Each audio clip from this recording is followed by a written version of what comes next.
Son tiempos donde los jóvenes latinoamericanos, sin olvidar a los europeos, tienen un papel como definitivo, muy importante en los cambios de sus países. Ni hablar de los Beatles, por ejemplo, que también en lo musical, también en lo cultural.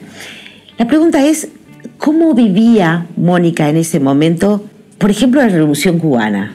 Por ejemplo, el mayo del 68. Por ejemplo, la primavera de Praga.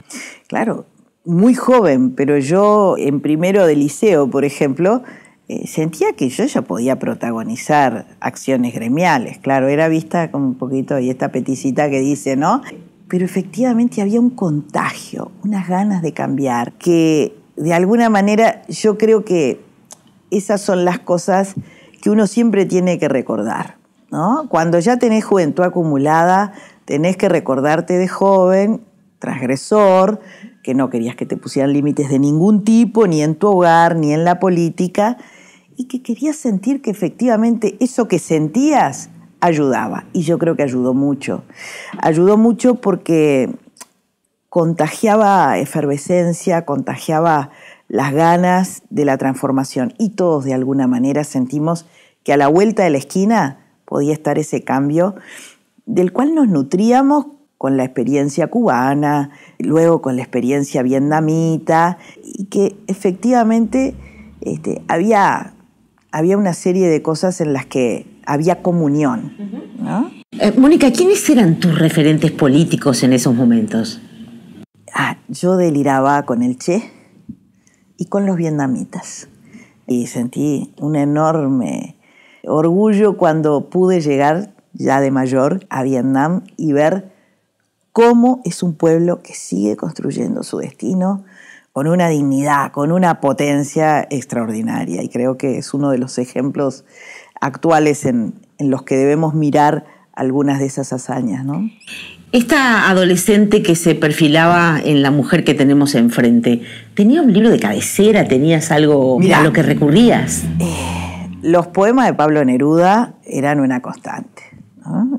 En esa cosa de muy revolucionaria, exacto, pero muy romántica también. Sí.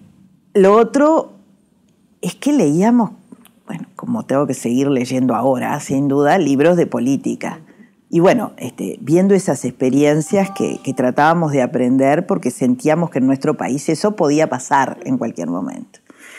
Y un poquito más adelante, las venas abiertas de América Latina. El dolor que sentimos cuando nos sacaban las venas abiertas de América Latina, de las bibliotecas de nuestra casa, y que después compartíamos con los demás, que también les había ocurrido eso. Y era un dolor muy importante que se juntaba sin duda con los otros dolores, pero eso te arrancaba el corazón, ¿eh? Yo miro a los jóvenes de hoy y los veo a prácticamente todos escuchando música de manera muy íntima y personal. En estos tiempos, que no hace tantos años, pero habían otras realidades, ¿se escuchaba música en tu casa o la música también era un tema personal, en tu dormitorio, era tuya? Bueno, de las dos cosas, ¿no?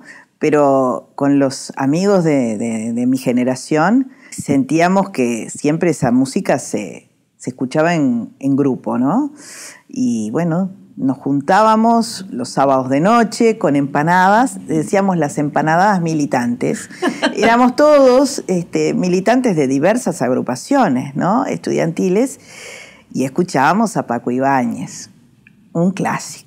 Y con palabras para Julia, alguno que andaba entreverado en algún amor, siempre piantaba un lagrimón. Pero también escuchábamos a Joan Baez, ¿no? Claro. Esas cosas que globalizaban en aquella época. Nunca pensábamos que iba a tener este grado la globalización, sí.